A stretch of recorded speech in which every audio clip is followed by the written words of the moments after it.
Alô, alô, você aí! Estamos no Negros Online, da Universidade Zumbi dos Palmares, e com parceria com a TVT. Eu sou Humberto Adame, e por convite do nosso afro-reitor, o querido José Vicente, estamos aqui hoje substituindo ele, na companhia gloriosa, charmosa, do deputado federal Vicentinho, figura histórica no Brasil, sempre comandados pelo nosso querido Carlos Xavier, que nos dirige e nos assessora. Bom dia, boa tarde, boa noite, Vicentinho. Olá, doutor Humberto Adami, uma satisfação imensa de falar contigo, de participar desse diálogo através do nosso Carlos Xavier. Tem uma relação histórica com a nossa instituição, desde o seu nascimento, desde a primeira formatura, e por isso para mim é uma honra, como negro, como representante da nossa comunidade, estar presente aqui com você. Pois eu queria lembrar do vestibular online, um vestibular da Faculdade Zumbi dos Palmares, que está aí chegando, e o tema que nos separaram, na verdade era um, mas eu vou transformar em três, Vicentinho, aproveitando a sua prestigiosa presença. O primeiro assunto é o decreto assinado pelo presidente Lula para que negros ocupem pelo menos 30% de cargos em função de confiança no governo federal. Também quero falar sobre o seu decreto, a sua lei, que foi a de número 14553. O presidente Lula sancionou a Lei 14553, que determina a inclusão de informação sobre raça em registros de trabalhadores. E quero falar também sobre as ações para comunidades quilombolas, como a titulação de terras de Minas Gerais em Sergipe. Portanto, temos muito tempo e a palavra é toda sua, meu queridíssimo deputado federal Vicentinho, do PT de São Paulo. Muito bem, doutora Adame. Primeiro, eu queria acrescentar mais um item, viu? Que foi a primeira lei sancionada pelo presidente Lula, que criou o Dia Nacional das Comunidades de Matriz Africanas e Nações do Candomblé. Esta lei também é resultado de um projeto de lei da minha autoria, cujo grande influente foi o companheiro Carlinhos Santana, que, quando Aqui do deputado Rio. do Rio de Janeiro, ele fez dois projetos de lei. Ele fez um para criar o Dia Nacional da Umbanda, depois ele não conseguiu mais a reeleição, e eu pedi autorização a ele para apadrinhar esse projeto. E eu apadrinhei desde as votações nas comissões, a CCJ, a Câmara como um todo, depois acompanhei no Senado e a presidente Dilma sancionou esse projeto. E, para minha alegria e pela consideração que eu tenho por esse companheiro, ele nem sabia que a lei tinha sancionado. Eu resolvi sair do Rio de Janeiro, aliás, sair de Brasília, pegar um avião até o Rio de Janeiro, pegar um transporte até Bangu e ir até a casa dele para dizer: Carlinhos, eu vim aqui para lhe informar que o seu projeto virou lei. Eu fui o pai adotivo desse projeto. Depois, agora, o projeto do Carlinhos, que criava o Dia das Nações do Candomblé, era só nesse sentido, esse limite, e propunha dia 30 de setembro. Nós transformamos num projeto mais amplo, sendo a Dia Nacional das Comunidades de Matrizes Africanas e também Nações do Candomblé, e a data foi mudada para 21 de março, porque 30 de setembro tinha um problema com a comunidade evangélica, já que eles aprovaram o dia 30 de setembro como dia da Bíblia. E também é referente esse dia também se refere a um orixá. Com as autoridades religiosas aqui do estado de São Paulo, depois o debate sendo levado para a Conferência Nacional da Igualdade Racial, a proposta apresentada foi 21 de março, portanto, coincidindo com o Dia Nacional do Combate à Discriminação Racial, em função de uma decisão tomada pela ONU desde o massacre que aconteceu em Sharpeville. E o Lula, a primeira sanção do Lula foi com esta lei que tem tudo a ver, não é, com o direito igual, lutar para que todas as religiões, e dizer que matriz africana, as religiões dessa origem são tão importantes quanto qualquer uma outra religião. E serve para que os meninos, as meninas, a juventude e todos que acompanham essa nossa luta saibam que, quando virarem policiais, professores, médicos, advogados, juízes, eles vão perceber que essa religião não pode ser vítima de discriminação como tem ocorrido até os dias de hoje. E, por fim, esta segunda sanção do projeto de lei foi um diálogo que eu tive com o Frei Davi, nosso companheiro da Educafro, e, com base nesse diálogo com ele, apresentei um projeto. E esse projeto, que agora é lei, diz o seguinte: empresas públicas, o Estado brasileiro, autarquias, empresas privadas devem fazer estudos sobre a realidade e a presença do nosso povo negro no local de trabalho. E essa mensagem é, inclusive, para o movimento sindical, acompanhar a aplicação dessa lei.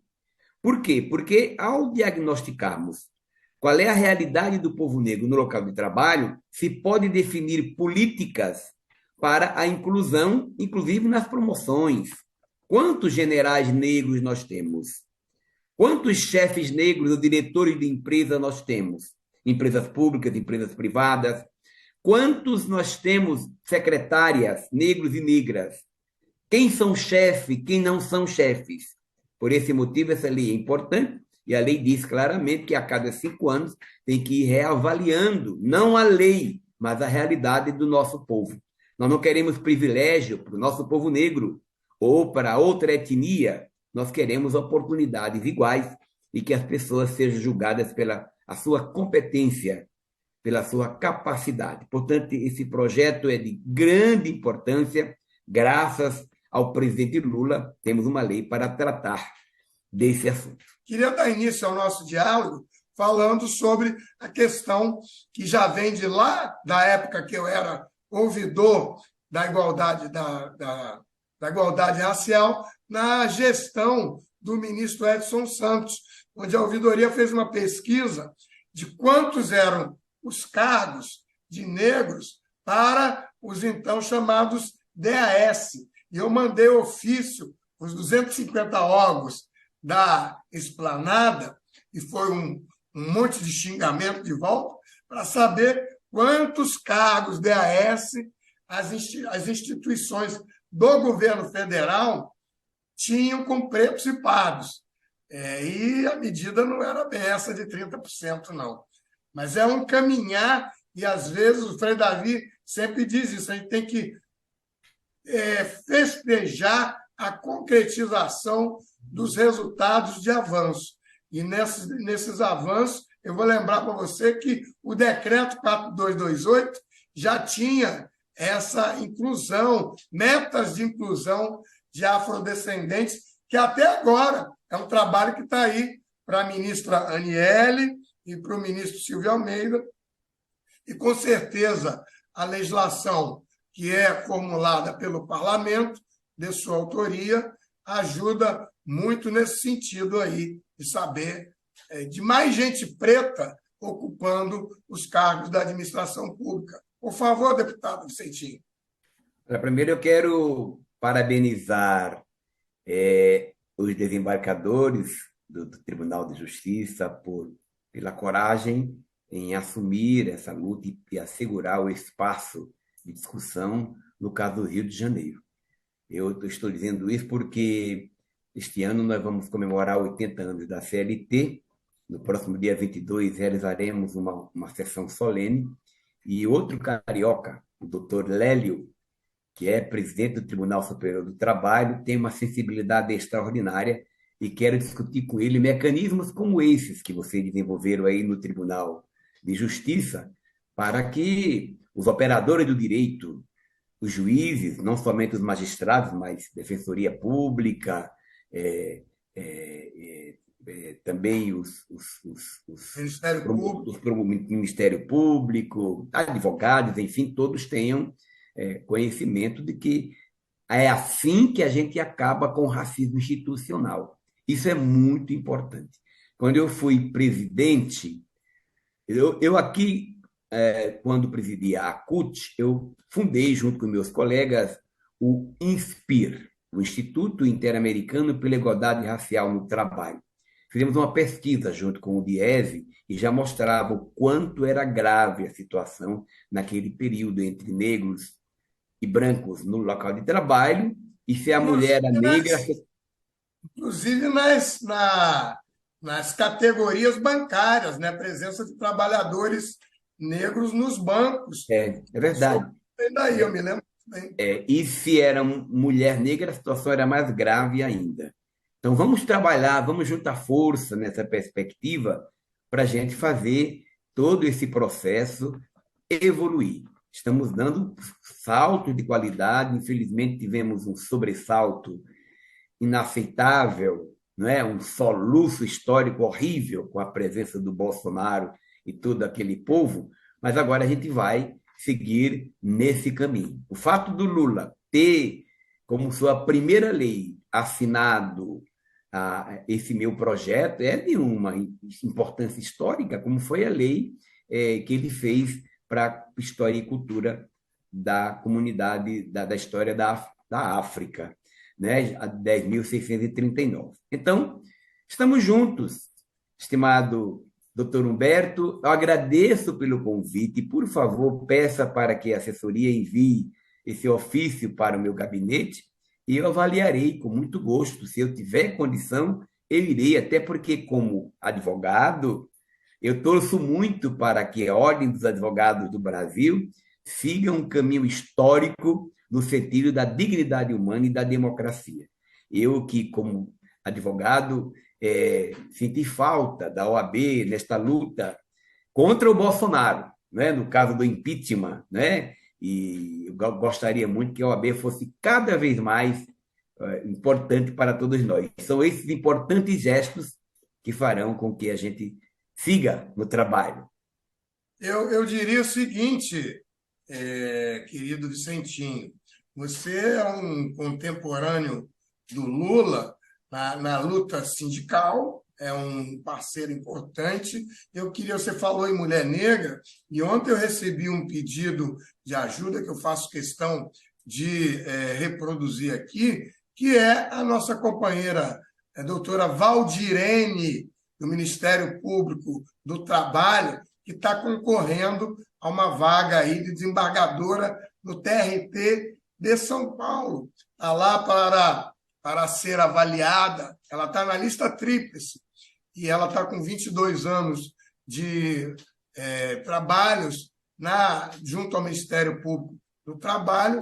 Eu penso que, se você puder, de alguma forma, colaborar com a indicação dela para a vaga de desembargadora do Tribunal Regional do Trabalho, junto ao presidente da República, que é quem detém o poder da indicação, acho que seria muito importante. A doutora Valdirene, todos conhecem, é uma mulher negra, está já há muito tempo engajada nessa luta, e eu penso que seria muito importante. E também quero dizer que muito nos agrada a presidência da Fundação Palmares, o queridíssimo João Jorge do Olodum, né, que nos deixou envaidecido. E você tocou no governo Bolsonaro. Eu tenho, junto com o Frei Davi, também o advogado Marlon Reis, nós fizemos algumas ações de dano moral coletivo. Não é possível que esse pessoal que acabou, degradou, vilipendiou a Fundação Palmares, como ex-presidente da Fundação Palmares, de nome incitável, né, que é para não dar ibope, a gente não deixe ele sem uma ação de dano moral pelo nome, pelo prejuízo que ele causou, tirando os nomes de pessoas negras que tinham sido agraciadas no site da Fundação Palmares. Então, eu acredito que vamos ingressar com a ação de danos moral, inclusive porque ele não ganhou o foro privilegiado, porque não se elegeu deputado. E o que você me diz, querido Vicentinho?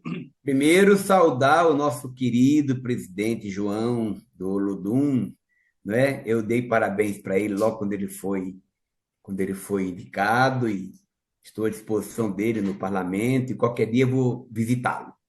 Em segundo lugar, a doutora Valdirene, por favor, peça para a doutora Valdirene entrar em contato comigo. Como é que a gente procede em casos como esses? Eu sempre respeito muito a minha bancada. Então, o que nós podemos fazer é ela entre em contato comigo, eu levarei o nome dela e o currículo para uma reunião com a bancada paulista do meu partido para ouvi-la e fortalecer o nome dessa companheira para, quem sabe, cumprir essa missão tão importante no tribunal. Nós tivemos uma presidente do Tribunal Regional do Trabalho, negra, uma querida guerreira, e vamos seguindo, colocando novos e novas desembarcadoras para poder assegurar um pouco de equilíbrio. Eu acho isso muito bacana, acho que é essencial, e o trabalho é exatamente esse.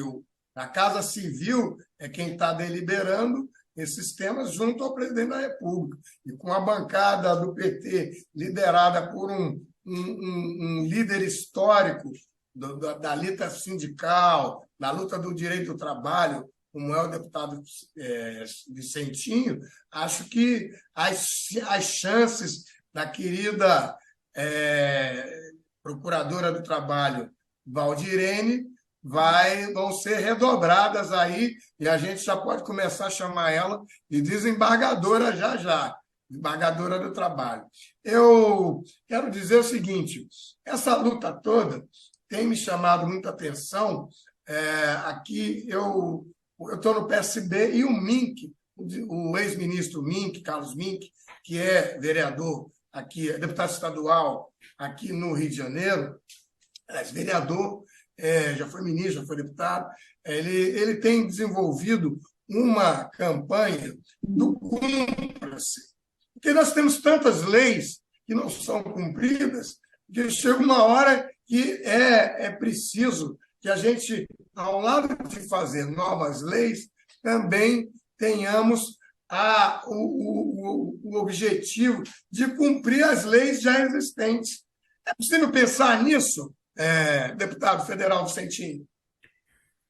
Doutor Humberto Adame, sim, claro. Eu vou falar mais rápido, porque o nosso querido Carlos Xavier está nos bastidores informando que o tempo está se acabando.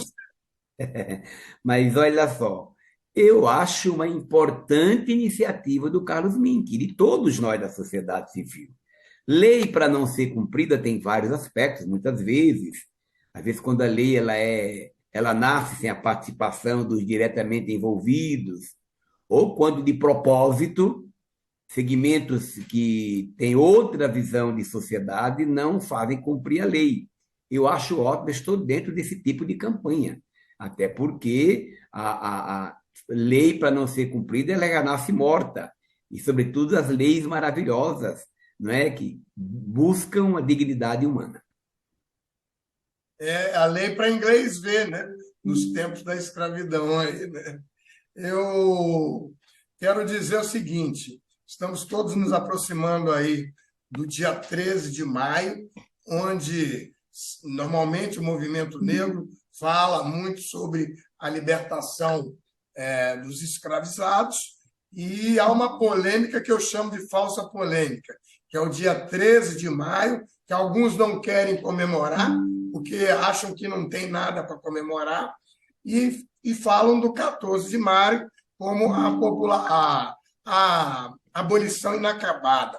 Eu acho mais uma polêmica desnecessária do movimento negro, quanto muitas que já tivemos, como vai lembrar daquela polêmica dos que comemoravam o movimento negro, a Marcha do Zumbi dos Palmares, no tempo da Matilde, que foi o movimento negro sem partido no dia 16 e o movimento negro com partido no dia 22.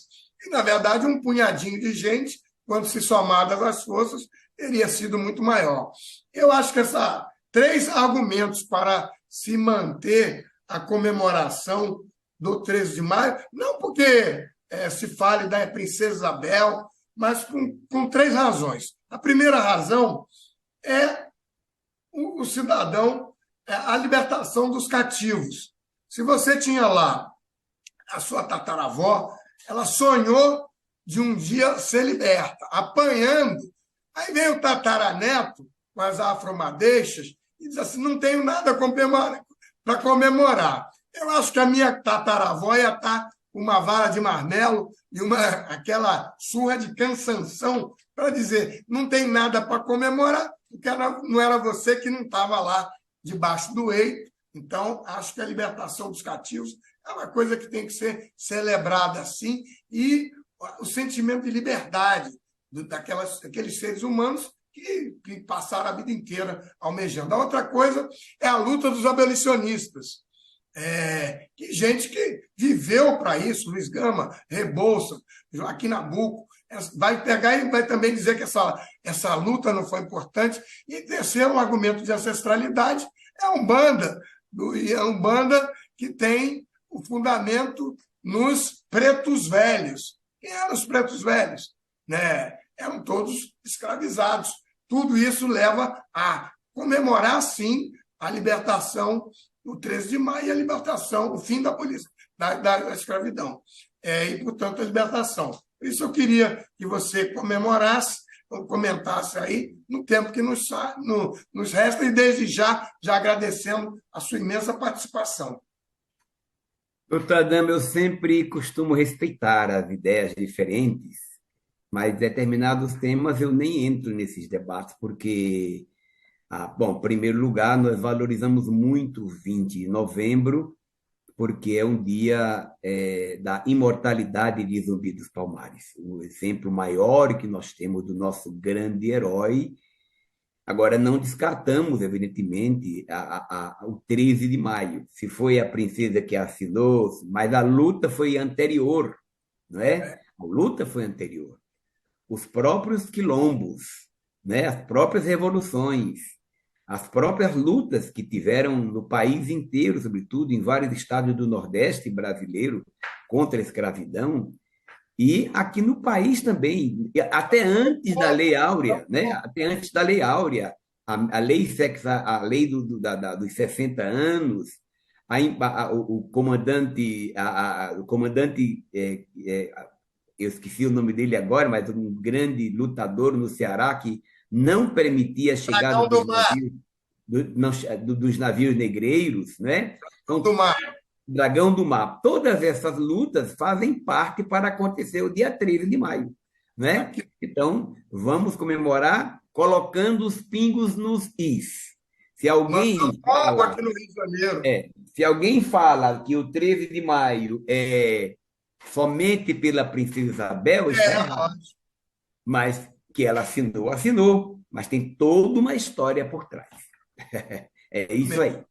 Aqui no Rio, a gente está celebrando também Manuel Congo e Mariana Crioula, que é o segundo herói negro do estado. O primeiro é Zumbi, e Manuel Congo aqui nos inspira. O nosso tempo acabou, deputado. Quero agradecer a sua ilustríssima e prestigiosa presença. Para mim, pessoalmente, é uma honra elevada dialogar consigo. Eu fiquei muito alegre e feliz, agradecendo ao Negros Online, à TV Zumbi dos Palmares, à Universidade Zumbi dos Palmares, ao Xavier e sempre ao nosso querido afro-reitor José Vicente. Muito obrigado. Bom dia, boa tarde, boa noite. Axé. Muito obrigado, doutor Adame. Uma satisfação imensa também da minha parte de poder participar contigo desse diálogo. Agradecer tanto a nossa Universidade Zumbi de Palmares como a nossa TVT. Você sabe, doutor Adame, eu faço parte desta luta quando eu ainda era presidente do Sindicato dos Metalúrgicos e eu fui com o Lula, com o companheiro Lula e com o companheiro Jair Meneghelli em uma audiência ao Antônio Carlos Magalhães, que era ministro das Comunicações. Fomos lá para lutar por uma rádio e por uma TV dos trabalhadores. Por isso que eu estou tão feliz com essa TV fantástica que também está cobrindo o programa. Tchau, axé, tudo de bom.